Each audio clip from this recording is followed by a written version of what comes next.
Good evening and welcome back. Tonight, we begin a long, slow drift across the most enduring political landscape of the ancient world, the story of the rise and fall of the Roman Empire. Boring history for sleep. We will trace the quiet accumulation of power, the gentle shifts of governance, and the soft dissolution of an idea that spanned 1,000 years. I invite you to share where you're listening from. Let the atmosphere of your own quiet room tone settle softly around us. Settle in now. Find warmth and soften your breath. Allow the weight of the day to lift from your shoulders. Remember, there is nothing to solve, nothing to resist. All the plans and tasks can wait until the morning light. Let my voice be your soft anchor tonight, guiding you into a deep, restful calm. We are drifting back through time towards the ancient rivers of the Italian peninsula, under the deep expanse of the quiet night. Nothing in tonight's story will disturb your peace. Let the gentle greeting settle over you. Now allow yourself a long, slow breath in and out, releasing any lingering tightness. Imagine the air around you is turning soft, like morning mist rising from the Tiber River. We are entering an ancient myth-like cadence, where the drama of history has been filtered and softened. Time moves slowly here, measured only by the steady, slow tides of the Mediterranean. Our journey begins not with a shout, but with a whisper, tracing the earliest serene visuals of a small settlement on a cluster of 7 hills. We will follow its growth with a low, gentle hum, ensuring no tension interrupts your drift. If these gentle journeys help you rest, you may leave a soft like or subscribe, only if it feels comforting and natural for your night. Chapter 1. Origins. The misty beginnings on the 7 hills. We begin our long narrative at the ultimate origin and the simple, misty beginnings of a place that would one day hold the world. This is the ancient background of Rome, long before legions or emperors, a time shrouded in the comforting fog of myth and geographical necessity. Our focus is on the western coast of the Italian peninsula, a region called Latium. Here, a cluster of low hills rises gently from the plain, overlooking a wide, winding river known as the Tiber. This particular location held a quiet, strategic promise. The hills were defensible, yet the valley between them provided fertile ground. The river offered a path to the sea, yet the hills kept the settlers safe from the occasional overflow of the slow river. The traditional foundation of Rome is set to the middle of the 8th century BCE. The ancient roots of the city are anchored in a gentle foundational myth, the tale of 2 twins, Romulus and Remus. Imagine this myth as a softening filter for history. 2 infants cast adrift upon the Tiber are found and gently nourished by a she-wolf. This gentle symbolic act of being raised by nature itself suggests that the Romans were born from the wild, yet nurtured by the land, a people both hardy and rooted. The brothers later decided to establish a city on the Palatine Hill. Their disagreement over the exact boundaries became the first tiny, distant echo of political competition, a symbolic shift that set the path for the future city. The earliest inhabitants of these hills were simple farmers and shepherds belonging to the Latin tribes. They lived close to the earth, drawing their strength from the predictable rhythms of agriculture. Their governance was elemental, revolving around tribal leadership and local customs. The first true external influence, a soft, pervasive shaping force, came from the north, the Etruscans. The Etruscans were a highly advanced civilization in central Italy, bringing with them sophisticated ideas of urban planning, metalworking, and religious ritual. They did not conquer Rome with sharp violence, but rather their culture flowed southward, a soft wind carrying new knowledge. The early Roman kings were heavily influenced by Etruscan customs, adopting their techniques for building temples, draining marshy areas, and establishing formal governmental structures. This early period, known as the Regal period, 753 to 509 BCE, saw the small collection of hill settlements transform into a cohesive town. The focus was on infrastructure, paving roads, constructing the Cloaca Maxima, the Great Sewer, and establishing the Forum, the central marketplace and meeting place. These were the essential, unexciting beginnings of organized urban life. The foundation of Rome was built not on immediate glory, but on patient, quiet necessity. The slow, steady work of building walls, draining land, and setting up the basic legal and social framework was the true work of this age. The myth of Romulus and Remus provided the origin, but the ancient dust of the earth itself provided the foundation. Let the image of the 7 low hills bathed in the lantern glow of a new settlement ease your mind. There is only the quiet room tone of construction and the far-off sound of the river flowing steadily toward the sea. Chapter 2. Formation. The gentle birth of the Republic.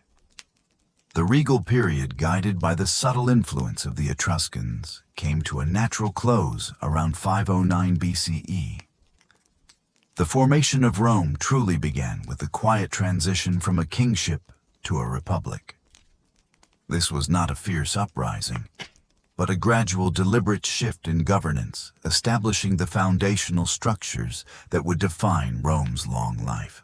The expulsion of the last King Tarquin the Proud is remembered as a symbolic rejection of inherited power and the assertion of collective decision-making. The Romans, valuing prudence and stability, chose not to eliminate the concept of centralized authority entirely, but rather to divide and check it. This quiet restructuring of power was the essence of the early republic.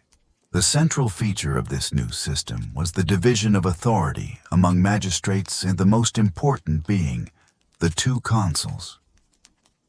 These 2 officials were elected annually by the citizens and held the highest executive and military command.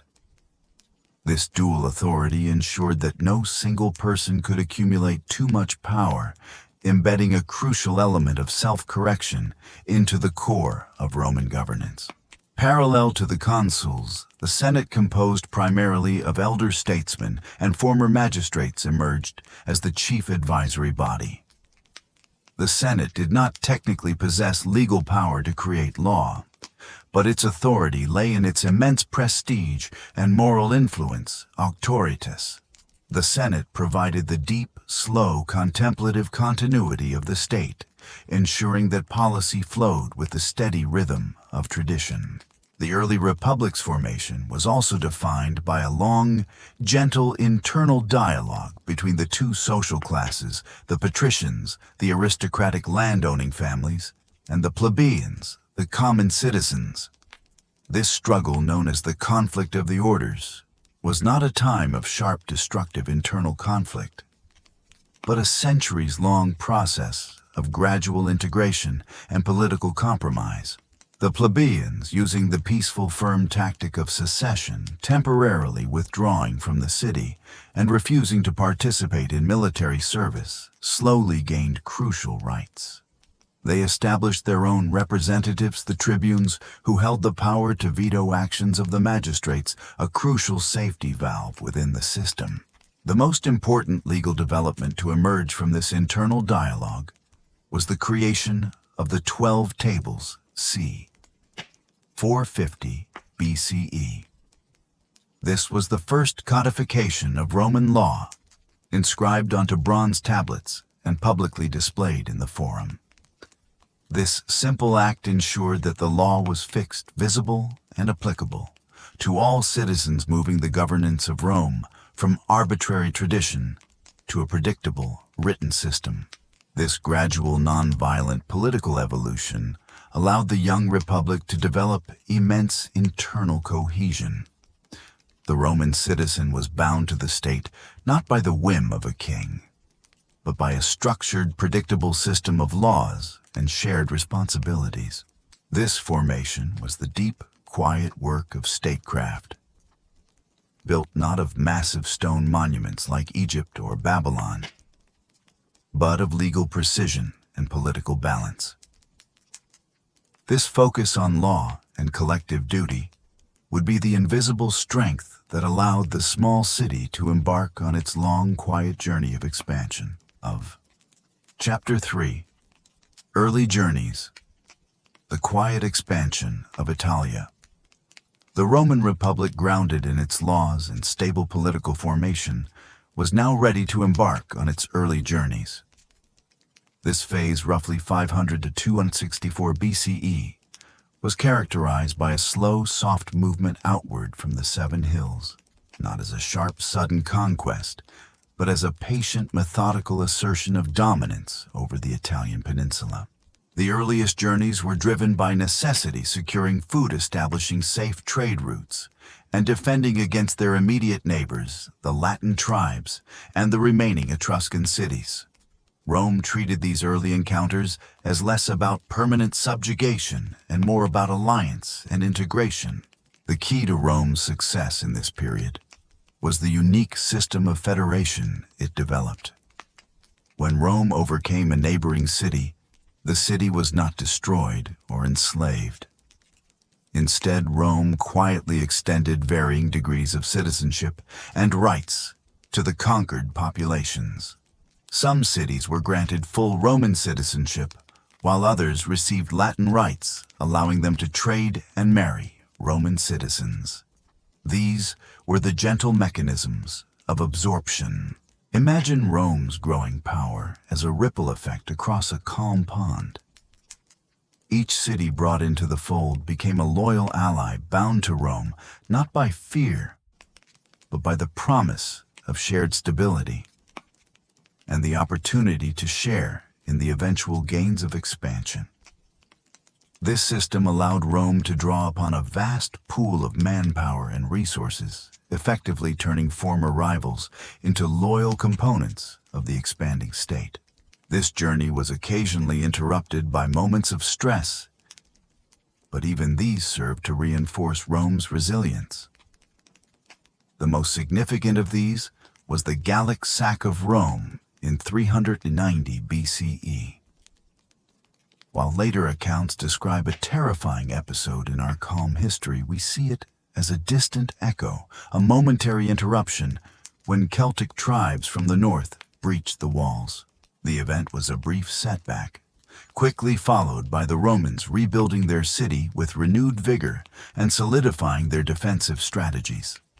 It was a learning experience, reinforcing their deep, practical commitment to security and persistence. By the 3rd century BCE, the Republic had, through a series of methodical campaigns and alliances, quietly asserted its dominance over all of central and southern Italy. Their final obstacles were the well-established Greek city-states located in the south, Magna Graecia.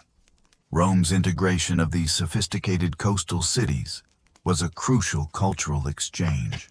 The Greeks offered advanced knowledge of engineering philosophy and sophisticated seafaring, which Rome softly absorbed, blending the practical strength of Latium with the intellectual traditions of Hellenism.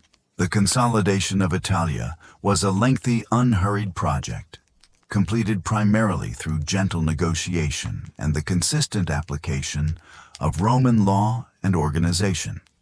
It was a testament to the belief that political stability guaranteed by Rome was superior to regional independence. The Roman citizen soldier, the bedrock of this expansion, fought not for an emperor's whim, but for the safety of his home and the integrity of the Republic's system. This internal unity and the sheer volume of integrated allies gave Rome an advantage that was not loud or showy, but deep and steady, like the slow river flowing inevitably toward the sea. This successful early journey across the peninsula set Rome face to face with the wider world, preparing for the next inevitable turning point. that lay across the narrow strait to the south. Chapter 4. Turning Points. The quiet conflicts across the water. Punic Wars.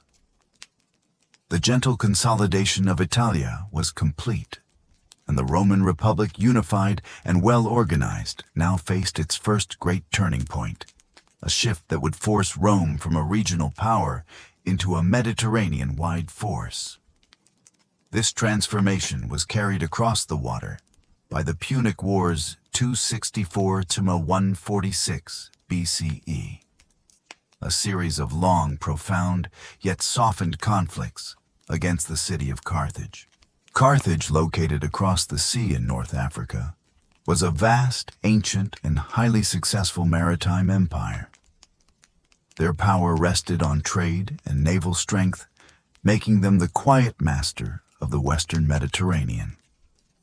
The emergence of Rome as the master of Italy created an inevitable yet slow-moving friction, a classic case of two expanding spheres of influence, gently meeting across a shared expanse of water.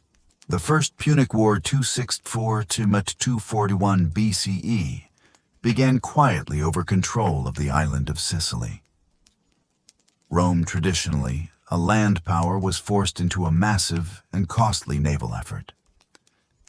This was a crucial turning point of adaptation. The Romans, with their characteristic persistence, copied and perfected Carthaginian ship designs, turning their vast allied manpower into a powerful fleet. They eventually prevailed, absorbing Sicily as their first true province, a territory governed directly rather than federated. The Second Punic War, 218-201 BCE, brought the greatest stress to the young republic, primarily due to the Carthaginian general Hannibal Barca. Hannibal's journey was an immense, slow, strategic maneuver.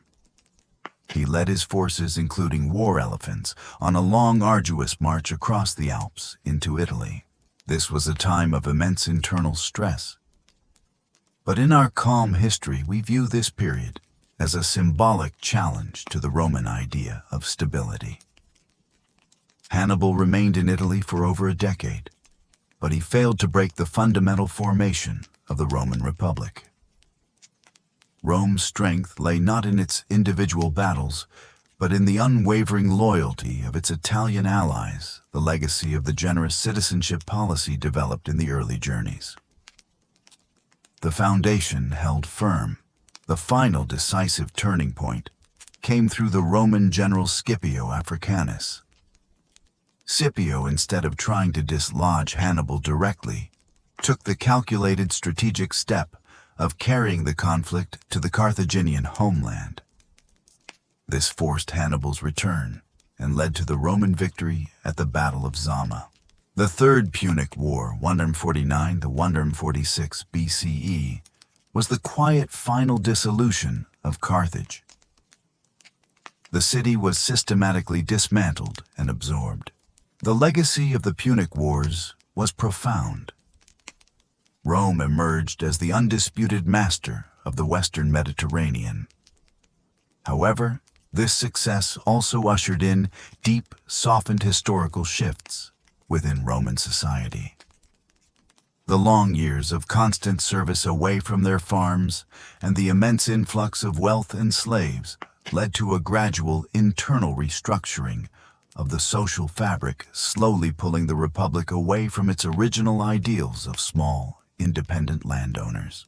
The Mediterranean Sea was now simply referred to by the Romans as Mare Nostrum, our sea. The small city on the Tiber had quietly transformed itself into an empire of enormous territorial ambition, setting the stage for the next internal turning points that would test the very limits of its republican constitution. Chapter 5. Turning Points. The quiet stress of growth. Gracchi brothers. The quiet triumph over Carthage securing the Mare Nostrum ushered in a new profound turning point, a period of intense yet softened internal stress known as the Crisis of the Republic. AC 133-31 BCE. The immense wealth, land, and influx of slaves from the conquests fundamentally altered the social and economic fabric, slowly eroding the original agrarian ideals of the Republic's formation. The most direct symptom of this quiet stress was the transformation of the land. As citizen soldiers spent years away on campaign, their small family farms fell into disrepair or were cheaply bought up by wealthy senators. These large estates, known as latifundia, were then worked by vast numbers of slaves, making small-scale farming economically unsustainable. The bedrock of the Republic, the independent land-owning Roman citizen soldier, was slowly being replaced by a landless urban proletariat crowding into Rome. This social shift led to the rise of the Gracchi brothers Tiberius and Gaius, two tribunes who championed land reform starting in 133 BCE. Their efforts were not a violent revolution, but a gentle metaphor for political disagreement, a struggle to recall the Republic to its foundational principles. Tiberius Gracchus proposed laws to redistribute public land ager publicus to the poor, aiming to restore the class of small farmers necessary to fill the legions. This simple logical reform was met with resistance from the established senatorial class, who had benefited most from the latifundia.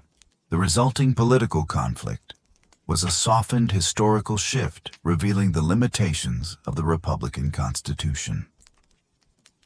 The Senate, unable to constitutionally block the tribune, resorted to tactics that stretched the unwritten rules of governance. The subsequent deaths of Tiberius and later his brother Gaius Gracchus, who continued his work and proposed even broader reforms, were symbolic. They demonstrated that the old political mechanism of compromise and dialogue was breaking down, unable to contain the immense economic forces unleashed by the empire's growth. The legacy of the Gracchi was the introduction of political violence as an accepted tool in domestic affairs, a distant echo that would resonate through the remaining century of the Republic. The political landscape softly divided into two factions: the optimates, the traditionalist senators valuing the Senate's authority, and the populares, those appealing to the popular assemblies and the common people.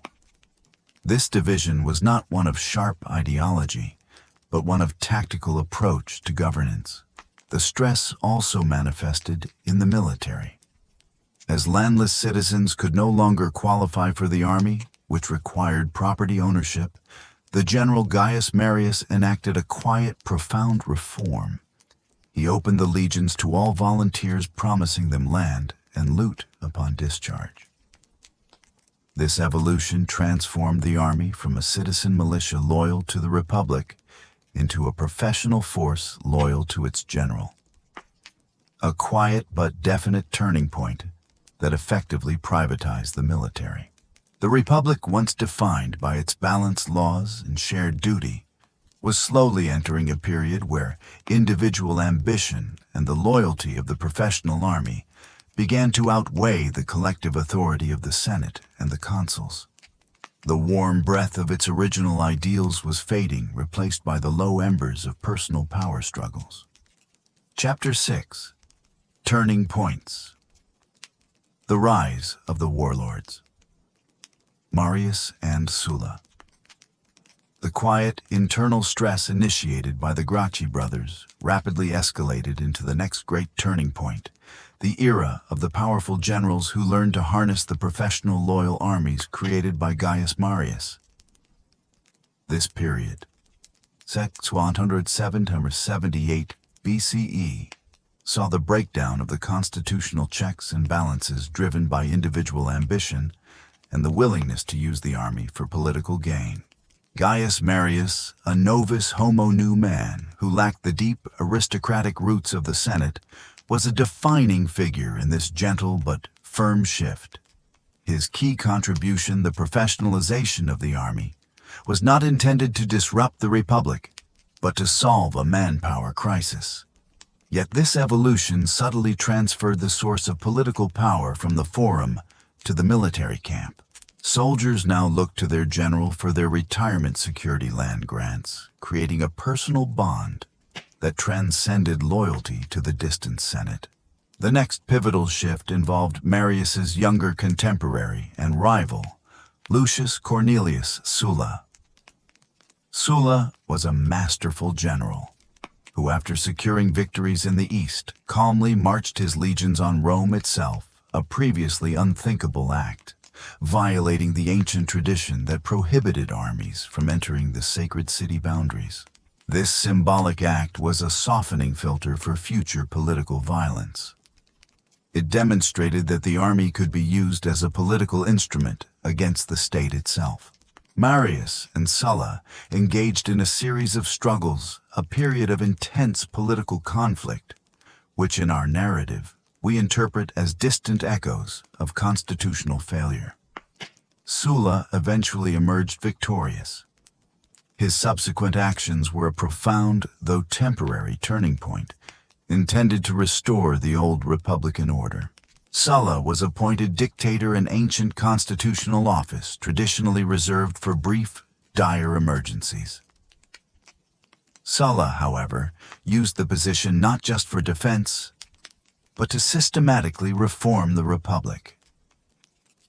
His primary goal was to restore the supreme authority of the Senate and severely limit the power of the tribunes, the people's representatives, which he saw as the source of the recent instability.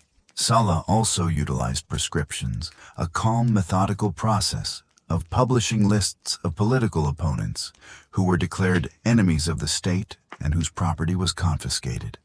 This act, though tragic, was a chillingly effective administrative technique to cleanse the political landscape and refill the depleted treasury. It was a calm reinterpretation of political disagreement through legal decree carried out with cold efficiency. After enacting his reforms, Sulla voluntarily and quietly laid down his dictatorship and retired to his country estate, a final, strange gesture that paid homage to the fading republican tradition he had so brutally sought to save. Sulla's reforms ultimately failed to save the republic. They were a temporary measure imposed by force, not a renewal of shared belief. His actions demonstrated that the true locus of power now lay with the individual commander who controlled the legions, setting the stage for the final great turning point, the rise of the triumvirates, and the ultimate dissolution of the Senate's authority. The low embers of the Republic's self-governance were now barely glowing. Chapter 7. Early Journeys. The First Triumvirate and the Gaulish Journey.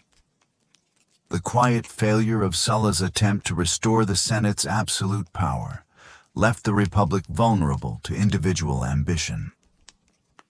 We now enter a crucial phase of early journeys defined by the rise of the First Triumvirate, an unofficial pragmatic political alliance that effectively bypassed the constitutional authority of the Senate. This was not a violent takeover, but a soft, calculated assertion of influence. Around 60 BCE, three powerful men, Gnaeus Pompey Magnus, a brilliant general, Marcus Licinius Crassus, the wealthiest man in Rome, and Gaius Julius Caesar, a rising political star and military commander, formed this alliance.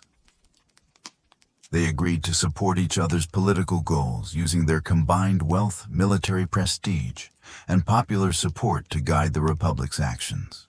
This was a softening filter for the political process, transforming governance from a competitive debate into a shared executive management.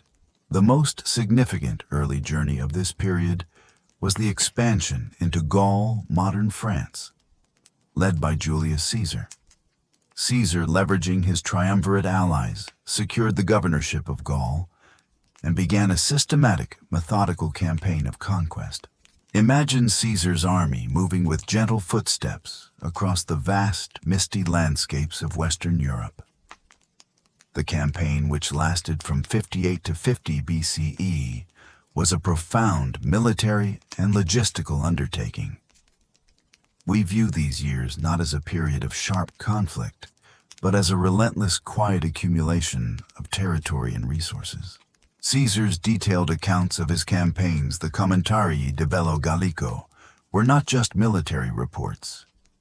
They were political documents ensuring his name and fame resonated constantly back in Rome, softening the public consciousness to the immense changes taking place on the distant frontiers. The legacy of the Gaulish journey was multifaceted. It brought an enormous amount of new territory, wealth, and slaves into the Roman system, further accelerating the economic changes begun after the Punic Wars. Crucially, it provided Caesar with a massive, highly loyal, and battle-hardened army, the ultimate source of political capital in the unstable late Republic. While Caesar was engaged in his distant methodical conquest, the triumvirate alliance slowly fractured back in Rome. Crassus died in a distant, ill-fated campaign in the east.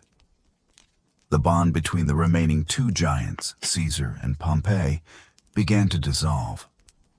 Pompey, aligning himself with the traditional authority of the Senate, saw Caesar's immense power and popularity as a threat to the existing structure. The resources and loyalty accumulated during the Gaulish journey now posed an existential threat to the Republic itself. The political forces that had been gently bending the rules were about to reach a final, inevitable turning point.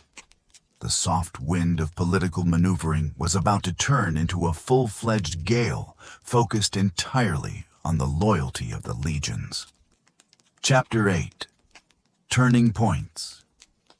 The Crossing of the Rubicon. Caesar's Ascension. The quiet accumulation of power by Julius Caesar in Gaul brought the fragile republic to its final decisive turning point. The delicate balance of the triumvirate had been broken, and the Senate, represented by Pompey Magnus, now demanded that Caesar relinquish his military command and return to Rome as a private citizen.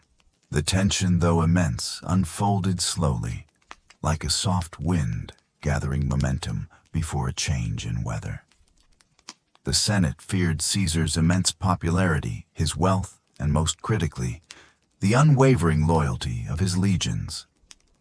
They saw in him the ultimate threat to the constitutional authority that Sulla had once tried so hard to restore.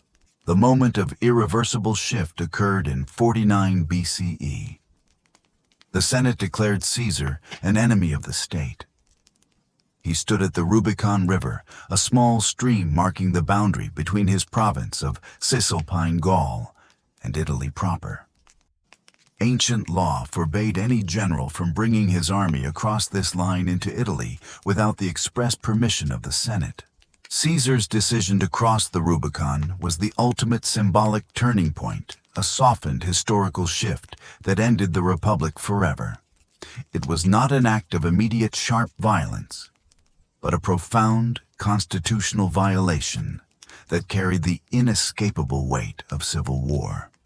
His whispered words, "Alea iacta est," the die is cast, acknowledged that the long, quiet era of political compromise was over. The ensuing civil war, 49 to 45 BCE, was a distant echo of political tragedy, where Roman fought Roman. But it resulted in the quiet consolidation of power around one individual.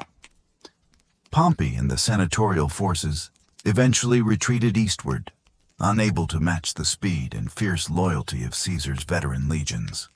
Caesar pursued them across the Mediterranean world, methodically eliminating the resistance. Caesar's ultimate triumph was followed by a brief but foundational period of single-man rule.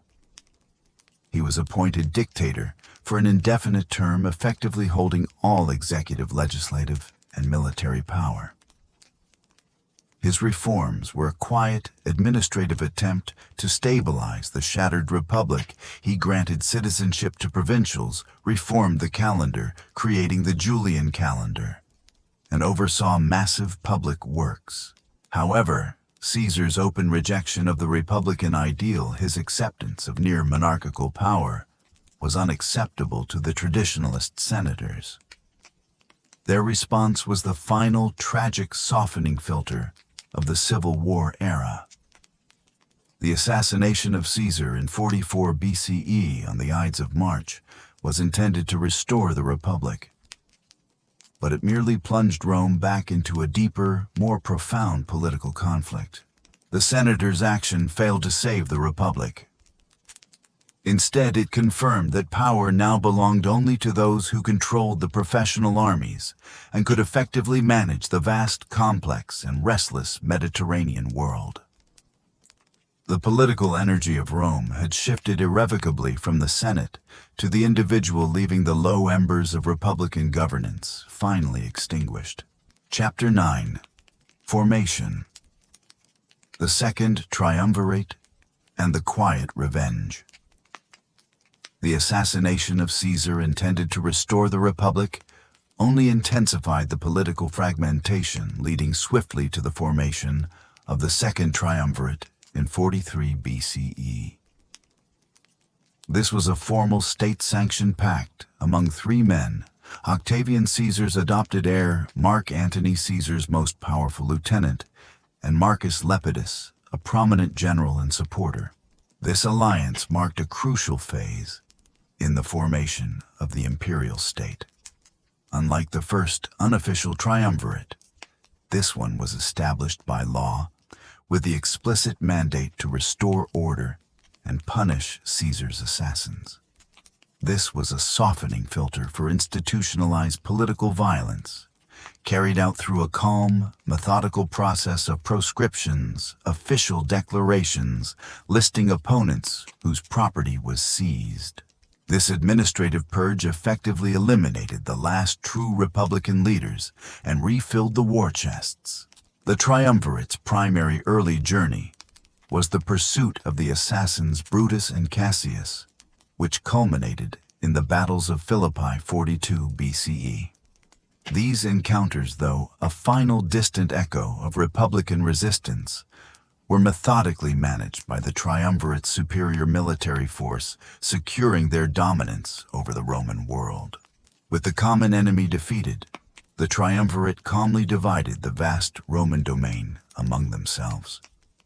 Octavian took the west, Antony took the east, and Lepidus was eventually marginalized.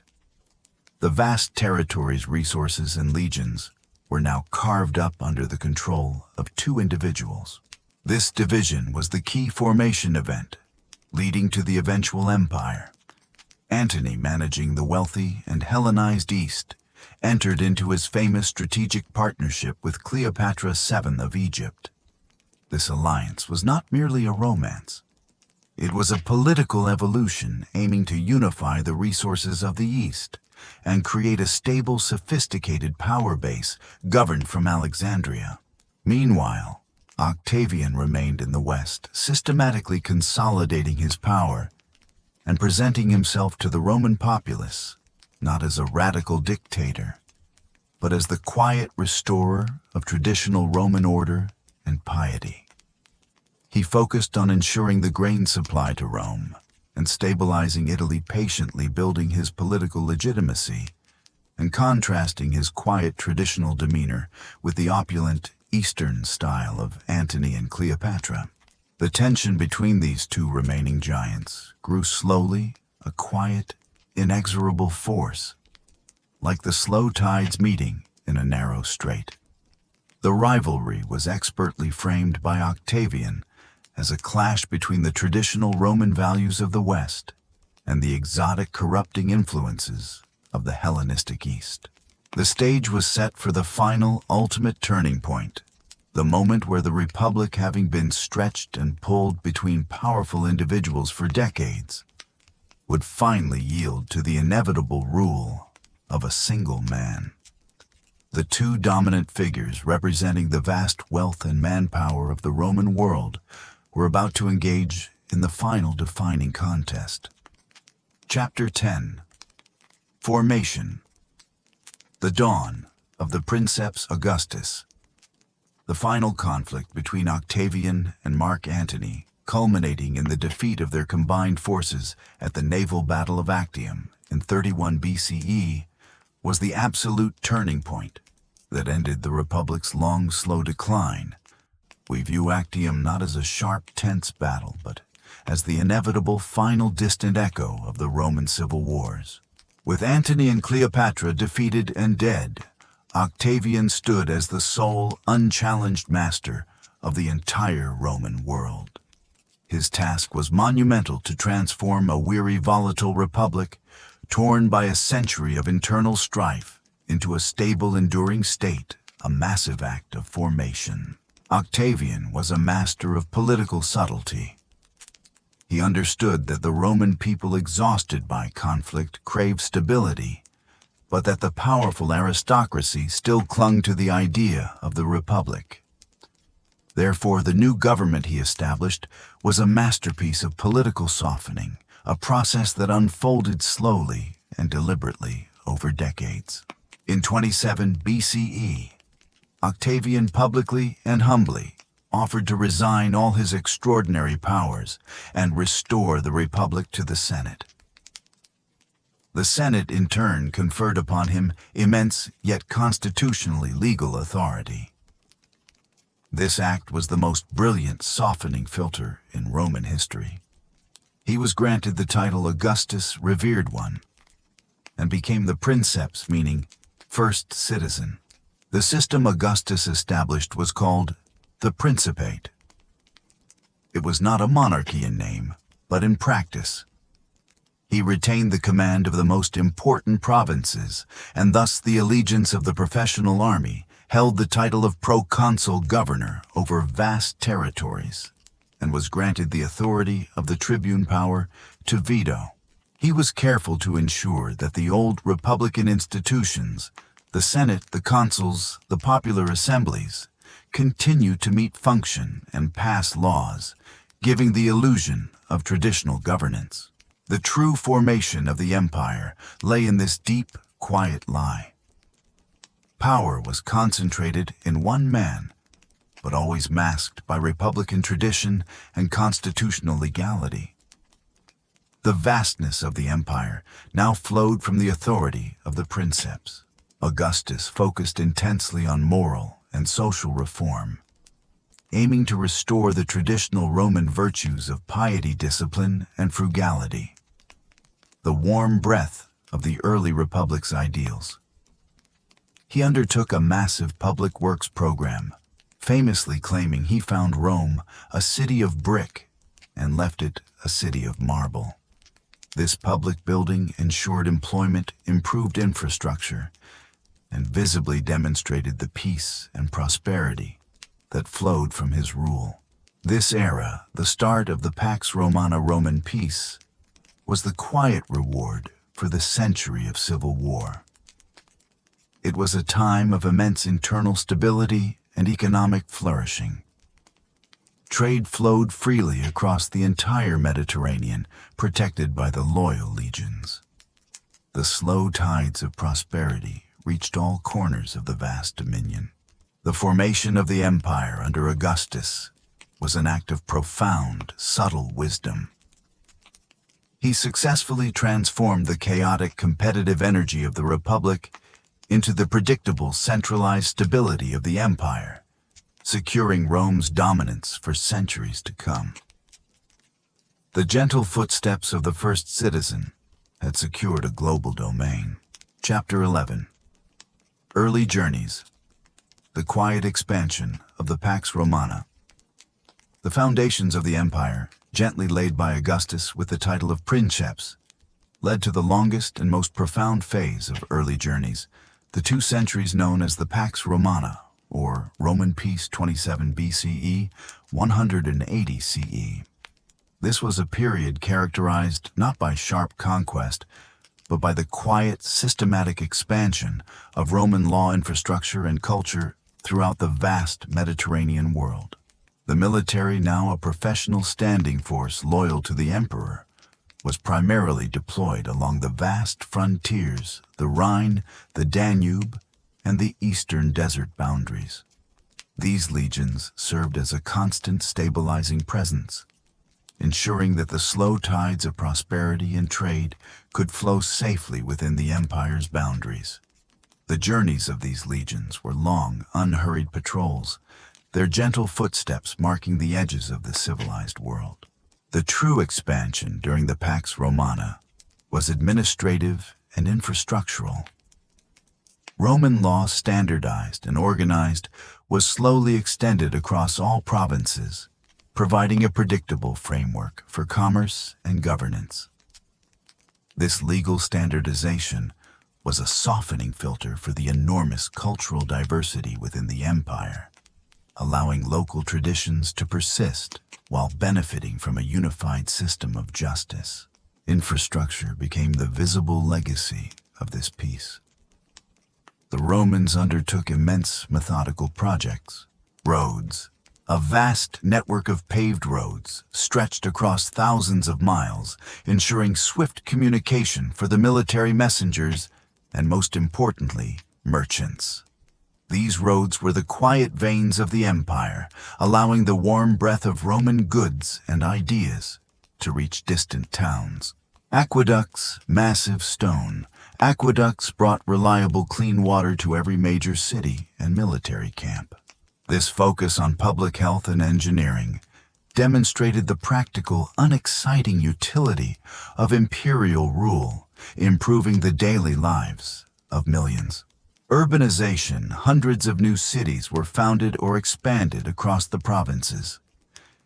Each city from Britain to Syria adopted a standardized Roman urban layout featuring a forum, baths, and temples. This process was a gradual soft movement of culture, turning disparate populations into citizens of a shared vast urban landscape. The emperors who ruled during this time, from the Julio-Claudians to the Flavians and the so-called Five Good Emperors, oversaw this quiet consolidation. Their reigns, though occasionally marred by internal family struggles, which we view as distant, faint whispers in the halls of the Palatine, were characterized by a deep, consistent commitment to provincial stability. The reign of Trajan, 117 CE, saw the territorial extent of the empire reach its zenith. His campaigns, while expanding the borders into Dacia and Mesopotamia, were ultimately absorbed into the larger pattern of Roman peace. His successor, Hadrian, 117-138 CE, wisely chose to consolidate and define the empire's borders rather than expand further. Hadrian's Wall in Britain, a long line of quiet stone stretching across the misty landscape, was a profound turning point, a symbolic statement that the era of relentless expansion was over, and the era of defined defensive stability had begun.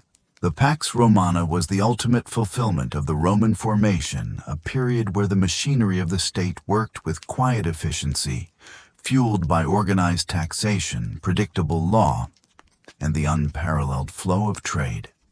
It was a golden age viewed in retrospect as a long, deep sleep under the protection of the legions. Chapter 12. Early Journeys. The gentle Romanization of the provinces. The Pax Romana continued its long, steady course, and the empire's core activity during this phase of early journeys was the profound and quiet process known as Romanization. This was not a forced imposition of culture, but a gentle, gradual blending of Roman legal, political, and architectural forms with the existing traditions of the conquered provinces. Imagine the empire's vast extent as a single immense cultural membrane, allowing ideas and practices to flow freely, carried by the soft wind of trade and administration. The local elites in regions like Gaul, Hispania, and Africa quickly realized that adopting Roman ways, speaking Latin, wearing the toga, holding Roman magistracies, was the surest path to local power and prosperity. This was a long, unhurried journey towards cultural uniformity. The spread of the Roman Latin language was crucial. It became the language of law, commerce, and governance throughout the West. This provided a common medium for exchange, softening the barriers between diverse populations and ensuring that administrative decrees could travel swiftly and predictably along the vast network of roads. Crucially, Roman citizenship, once a jealously guarded privilege reserved for Italians, was slowly, methodically extended outward. This was a continuous, subtle evolution that acknowledged the loyalty and contributions of provincial families. By the time of the 5 good emperors, many senators, generals, and even emperors themselves hailed from the provinces, demonstrating the profound capacity of the empire to absorb and elevate its subjects. The core of this stability lay in the municipal system. The Romans perfected the art of governing through self-administering local cities, or municipia.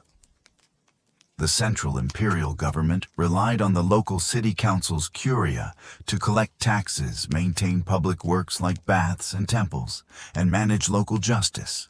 This administrative decentralization allowed the empire to run with quiet, methodical efficiency, relying on the gentle footsteps of local elites rather than the heavy hand of distant imperial governors. The growth of trade was the warm breath that fueled this integration. The Mediterranean was a safe zone. Mare nostrum and goods flowed from east to west, grain from Egypt and North Africa, wine and oil from Italy and Spain, and luxury goods like silk and spices arriving from distant eastern routes. The standardized currency, the denarius, and the predictability of Roman law made this commerce easy, binding the far-flung provinces together through shared economic interest. Even the spread of religious ideas during this phase was a quiet, syncretic journey. The Romans were generally tolerant of local cults, often identifying foreign deities with their own interpretatio Romana.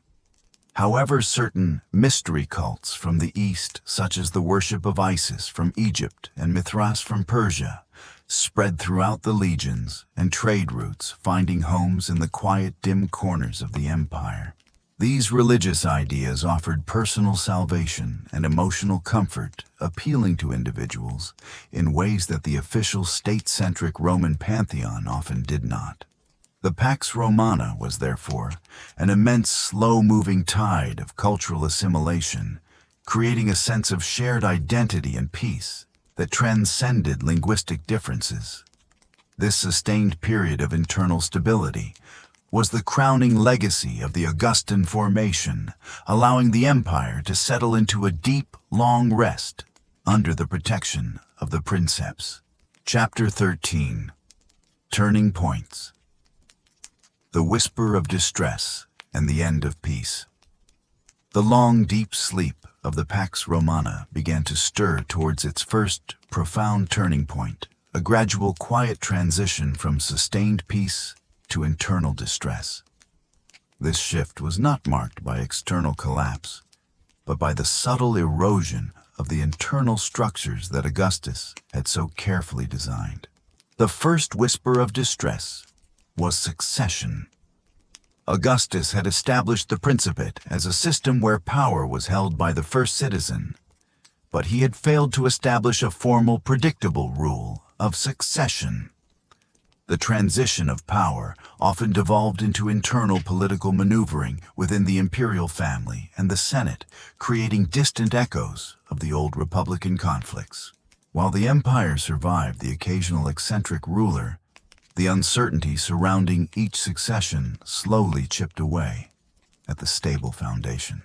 The true, deep turning point arrived with the Antonine Plague, BC, 165-180 CE. This event, which we view as a natural disaster filtered through a gentle metaphor, was a widespread illness brought back by the legions from campaigns in the East.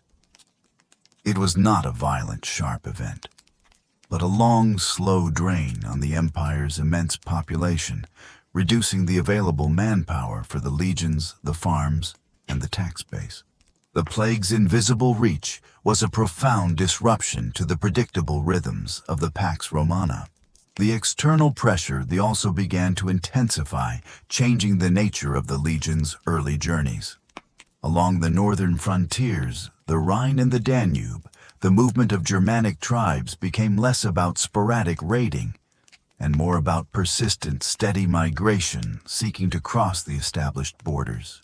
The empire, softened by 2 centuries of internal peace, found its immense defenses required constant, expensive vigilance. The reign of Marcus Aurelius, 161–180 CE, often cited as the end of the 5 good emperors, symbolized this transition. He was a philosopher-emperor who personified the Roman ideal of duty and discipline. Yet he spent much of his reign campaigning against these persistent pressures on the Danube frontier. His life was a testament to the heavy, continuous effort required to maintain the stability of the vast borders. His death and the subsequent succession of his son Commodus, 180–192 CE, marked the definitive end of the Quiet Age.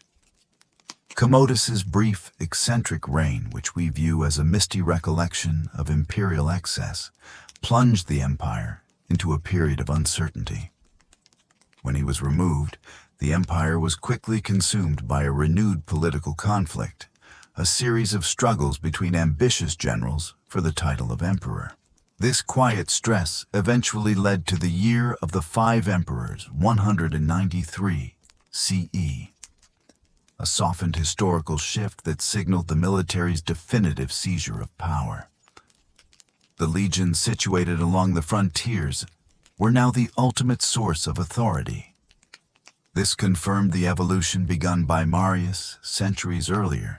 The empire was now primarily held together, not by the political authority of the Senate in Rome, but by the allegiance of the frontier armies.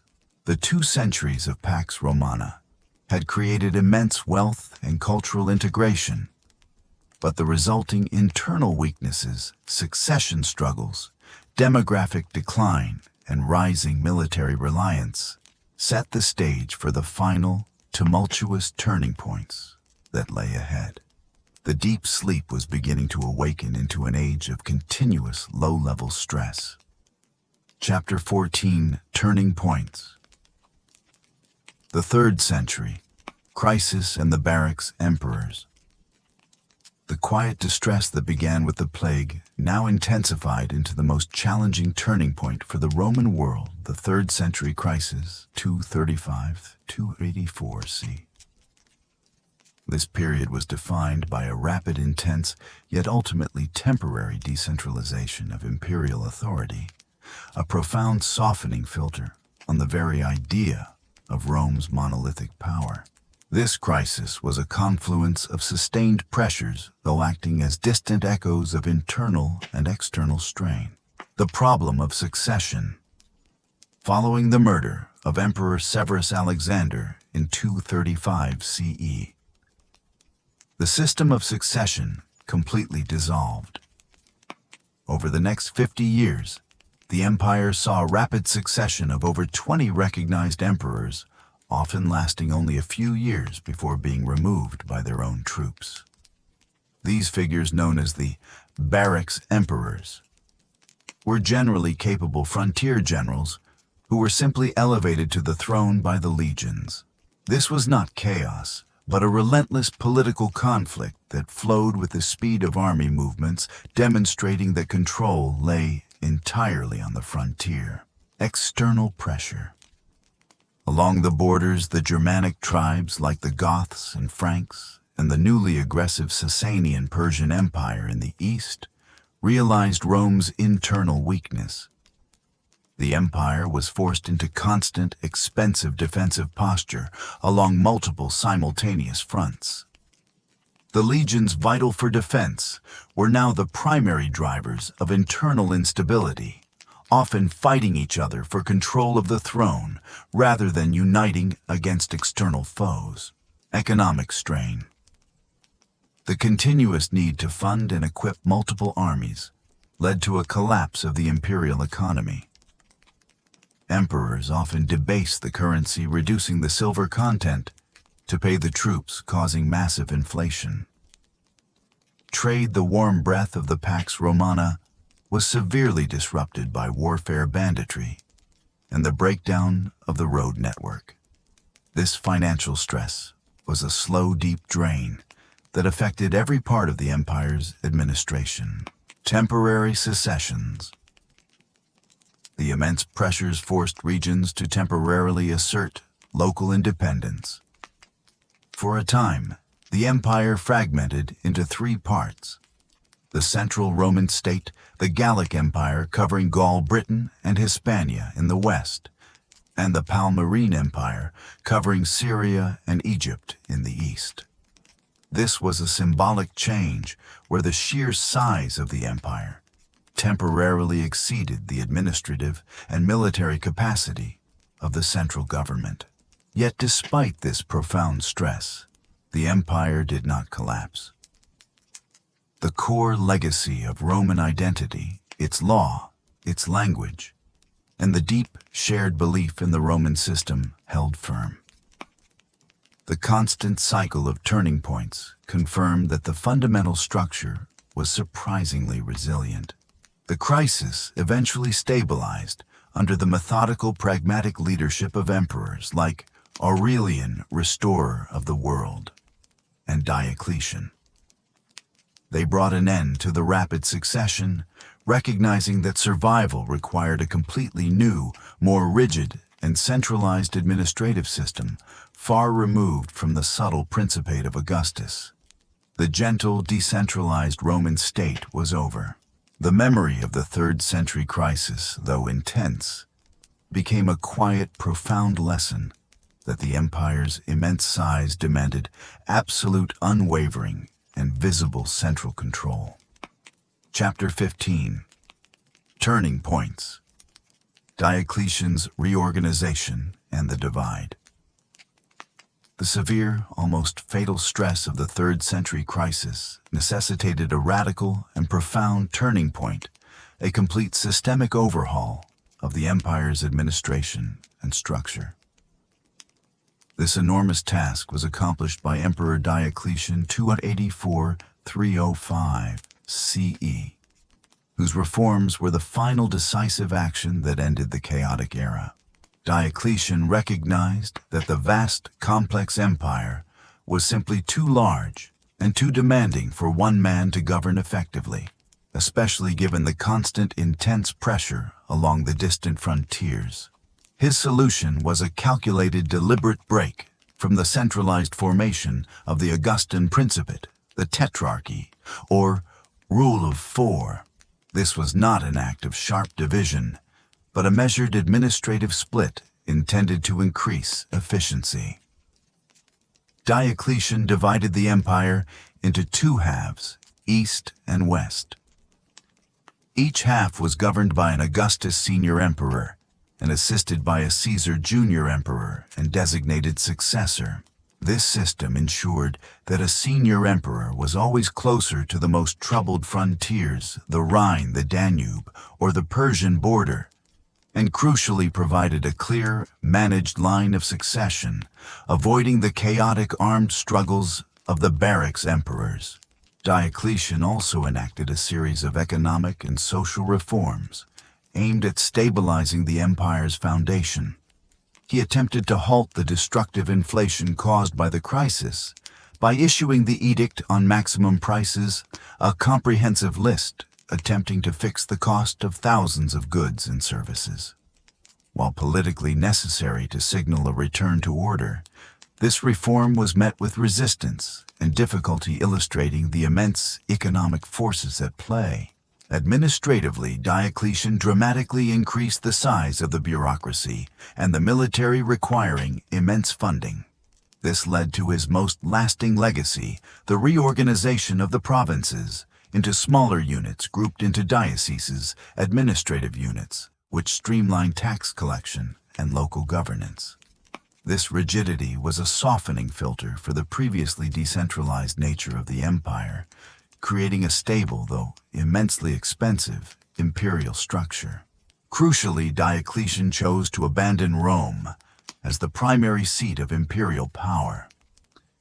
He and his co-rulers established new strategically located capitals closer to the frontiers, such as Nicomedia and Trier. Rome remained the symbolic heart, but the political and military energy had irrevocably shifted to the periphery. This quiet relocation was a symbolic, softened historical shift, acknowledging that the demands of the frontier now outweighed the traditions of the ancient capital. Diocletian's final profound act was the quiet planned abdication alongside his co-Augustus Maximian in 305 CE. This was a deliberate attempt to enforce the smooth-managed transition of the Tetrarchy. While the system almost immediately dissolved into internal struggles upon his retirement, the fundamental divide between the eastern and western halves remained, becoming the bedrock for the empire's later separate existence. The 3rd century crisis had ended, replaced by a rigid, bureaucratic stability. The empire, however, was now two entities facing two distinct futures, the East proving stronger and more resilient than the West. Chapter 16. Turning Points. Constantine and the Christian Shift. The rigid administrative framework established by Diocletian provided the necessary stability. But the empire was poised for another profound turning point, a spiritual and geographical shift initiated by Constantine the Great, reigned 306–337 CE. This change would redefine the empire's identity, moving its spiritual anchor eastward. The transition began with the internal power struggles that followed Diocletian's retirement. Constantine, emerging victorious from a series of conflicts, which we view as distant echoes of political maneuvering, secured sole control over both the East and the West. His decisive victory at the Battle of the Milvian Bridge in 312 CE is famously associated with his embrace of Christianity. This shift was a calculated, deliberate softening filter for religious tolerance. In 313 CE, Constantine issued the Edict of Milan, which did not make Christianity the state religion, but granted it legal status alongside traditional pagan cults, ending the intense sporadic persecutions that had troubled the empire. This act was a profound evolution, integrating a deeply rooted, highly organized, and popular Eastern belief system into the fabric of the Roman state. The quiet personal faith had now entered the public official realm. The second equally immense turning point was Constantine's decision to found a new capital city. Recognizing the strategic, economic, and military vitality of the eastern provinces, the heart of the old Hellenistic world, Constantine established Constantinople, formerly Byzantium, in 330 CE. This was not just a relocation. It was a symbolic, softened historical shift. Constantinople was built on the Bosporus, commanding the vital trade routes between the Black Sea and the Mediterranean, far removed from the political traditions and financial pressures of old Rome. It was inaugurated as the New Rome, and quickly became the true economic and political center of the empire. The energy of the state, which had been slowly shifting east since the 3rd century crisis, now had a magnificent dedicated home. Constantine's actions solidified the legacy of Diocletian's split. The western half of the empire, centered on old Rome, was left strategically vulnerable and economically weaker, clinging to pagan traditions and facing relentless pressure on the Rhine and Danube frontiers. The eastern half, anchored by the wealth of Anatolia, Egypt, and Syria, and now possessing a new secure capital, entered a long, sustained period of stability. The warm breath of imperial focus was now directed eastward. The quiet rise of Constantinople ensured the continuity of the Roman state, but it effectively decoupled that continuity from the history and traditions of its original Latin homeland. The division was now less an administrative convenience and more profound cultural reality. The final legacy of this era was the transformation of the empire from a purely classical pagan state into a unique Christian Roman empire, ensuring that when the political structure of the West eventually dissolved, the Roman legal and administrative framework would be preserved and integrated within a new religious paradigm. Chapter 17. Turning Points. The Western fragmentation and the barbarian drift, Constantine's quiet triumph in the East, established a secure new Rome. But it accelerated the final long turning point for the Western Roman Empire. The West, relying on Old Rome as its symbolic but geographically vulnerable capital, faced a confluence of pressures that led to its eventual soft dissolution. The most critical factor was the deepening economic divergence. The East, anchored by Constantinople and possessing the wealthy provinces of Egypt, Anatolia, and Syria, remained economically vibrant. The West, however, struggled with declining urban centers, reduced trade, and a persistent lack of precious metal coinage. The warm breath of commerce flowed eastward, leaving the West increasingly dependent on agricultural wealth and the struggling Western tax base. This economic weakness made it difficult to maintain the large, expensive armies required along the Rhine and Danube frontiers. The legions, which were the very lifeblood of the empire's stability, became unreliable and overly costly. The external pressure during this phase was immense, yet we view it as a gentle metaphor of unstoppable demographic drift, the movement of various Germanic peoples, Goths, Vandals, Franks, seeking new lands. These groups were not unified hostile invaders in the traditional sense. They were often refugees driven by internal pressures and by the terrifying distant advance of the Huns from the Eurasian steppes. Rome's response was a softening filter for military reality rather than fighting every tribal group. The empire began systematically allowing groups of Goths and other peoples to settle within the imperial borders as foederati allies.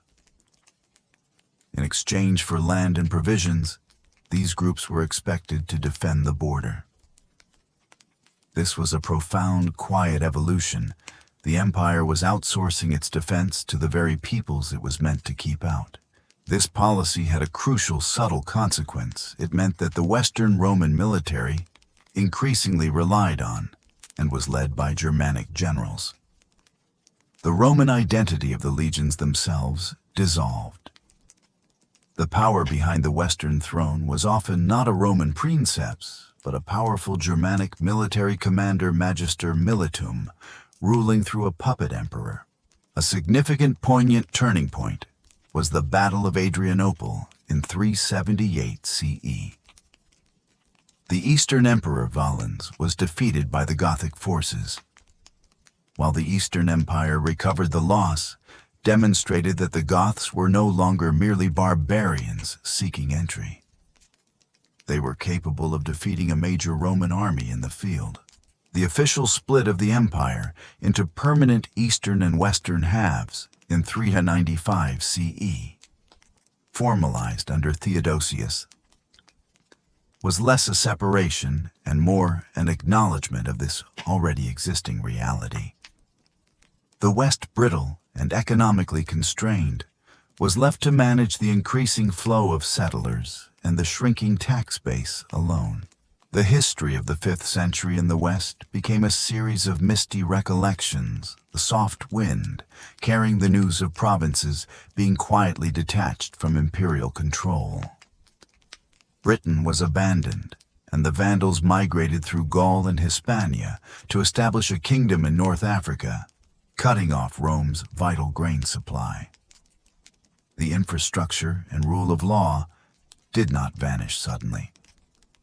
They simply frayed and decentralized into the hands of local Germanic kings and Roman landholders.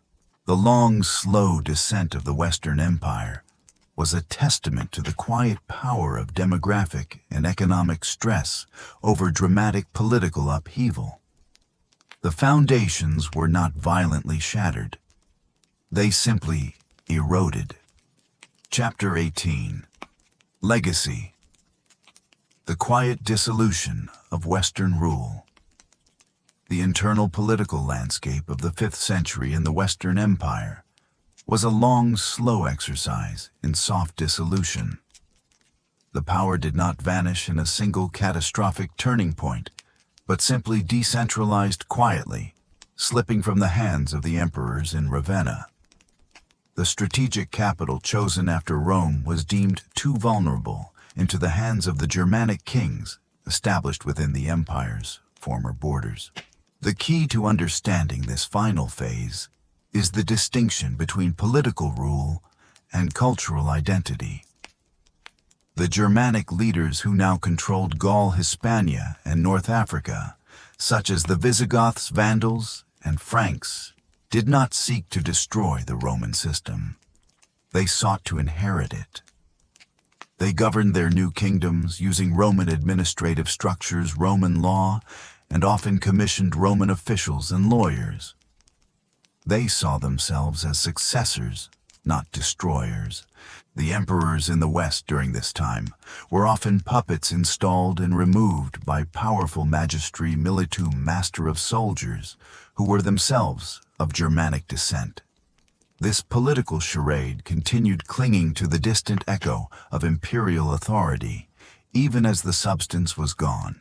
A symbolic, low-drama moment often cited as the end of the Western Empire occurred in 476 CE. The Germanic general Odoacer simply deposed the last Western Roman emperor, a young boy named Romulus Augustulus. Odoacer did not take the imperial title for himself. Instead, he quietly sent the imperial regalia, the crown and robes, eastward to the Emperor Zeno in Constantinople, acknowledging the Eastern Emperor as the sole ruler of the entire Roman world. This event was a softened historical shift because very little changed on the ground the next day. The local Roman populace still went to their markets, still lived under a form of Roman law, and still revered the institutions. They simply paid their taxes to a Germanic king who now ruled locally rather than an emperor in Ravenna.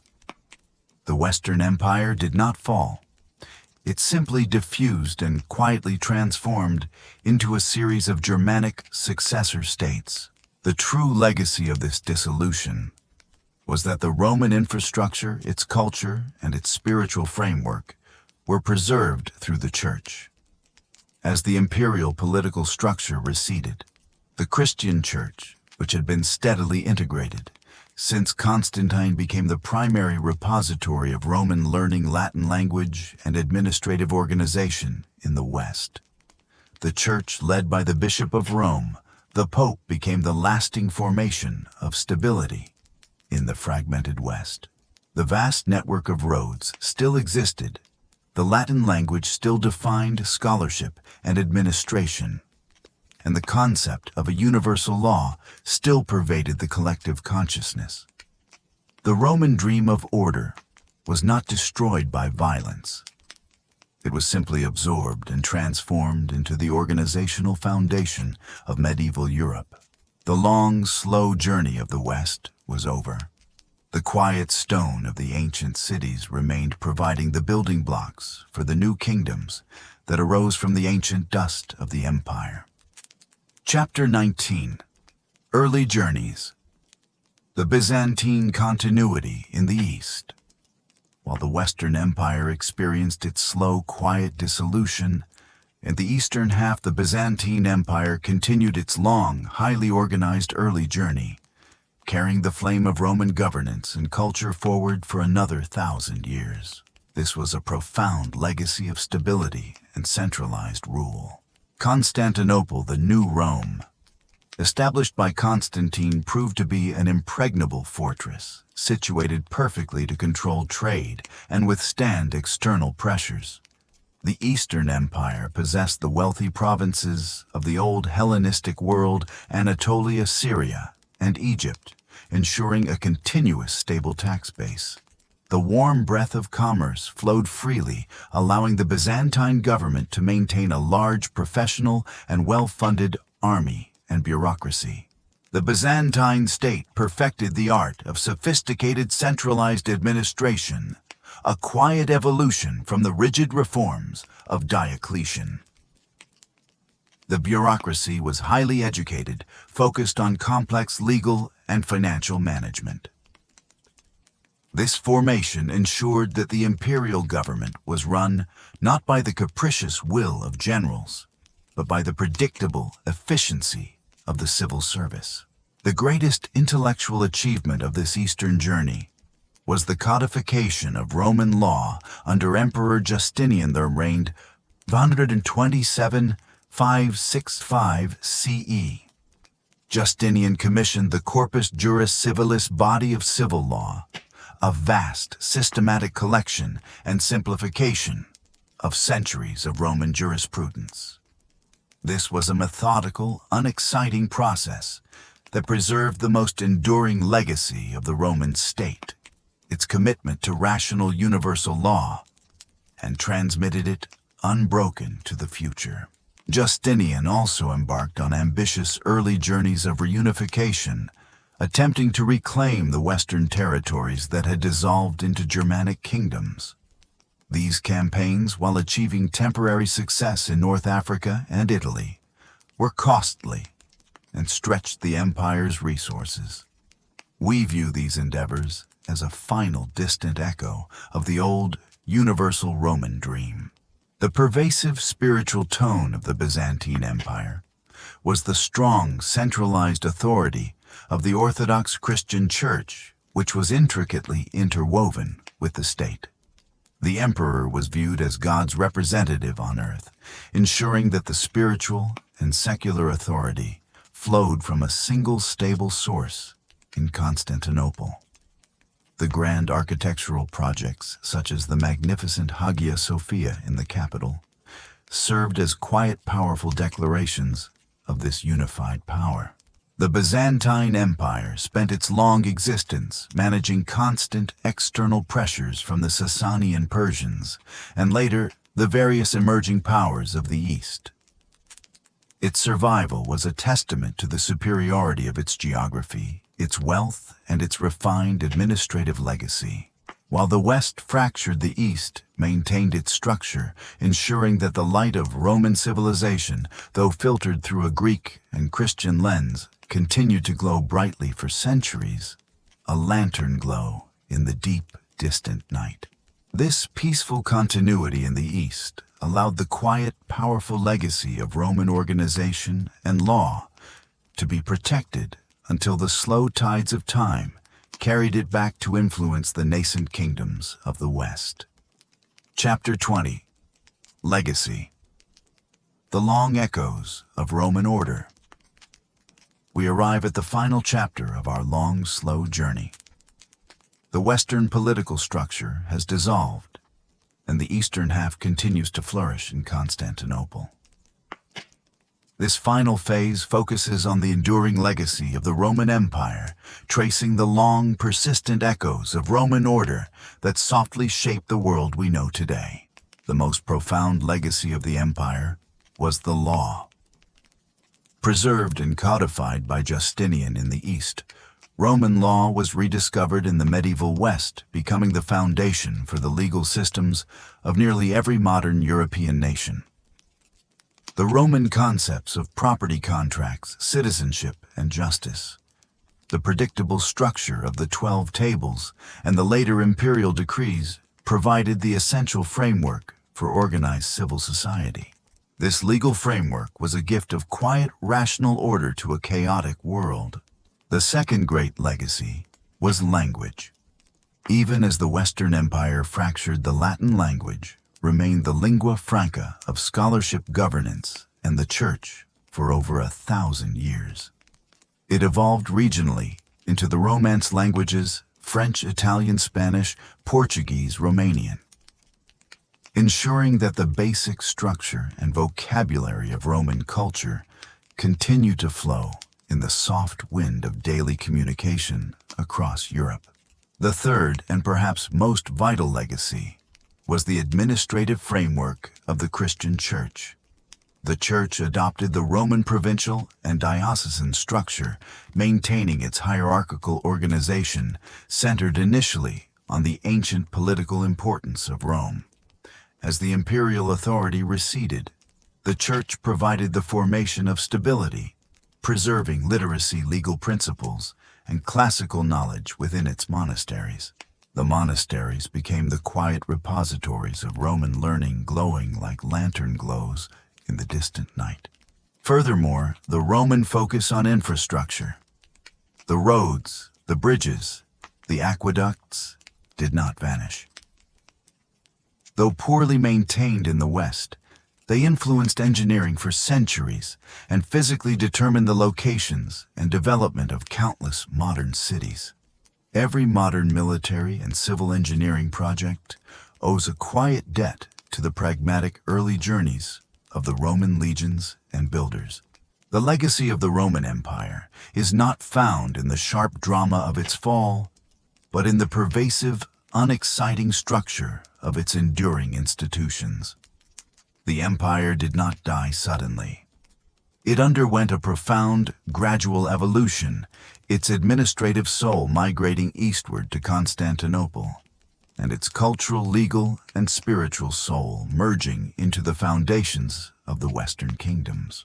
The long journey of Rome from a small settlement on 7 hills to a vast empire and its eventual quiet dissolution serves as a testament to the immense, sustained power of organization law and shared cultural belief. The ancient dust of the Forum lies quietly beneath the city, but the warm breath of its order continues to define the rules of our lives. The story is complete. The long, deep sleep has concluded. In this quiet journey tonight, we drifted through the gentle echoes of the rise and fall of the Roman Empire. We moved from the misty beginnings of the Republic and the gentle formation of its laws through the long peace of the Pax Romana, the turning points of the barracks emperors, and the final quiet dissolution of the West. We followed the rhythm of the Tiber from its earliest beginnings to the soft traces they leave behind in the foundations of our world. The story of Rome teaches us that the greatest empires are often undone not by external threats, but by internal subtle pressures, the quiet erosion of shared political belief, and the immense unsustainable cost of complexity. It reminds us that true strength is found in the enduring, unexciting principles of law and administration. If this peaceful journey brought you ease, you may leave a soft like or whisper in the comments where you'd like to drift next. And now, let the night grow still. Let your breath slow. May sleep come softly and carry you into peaceful rest. Good night.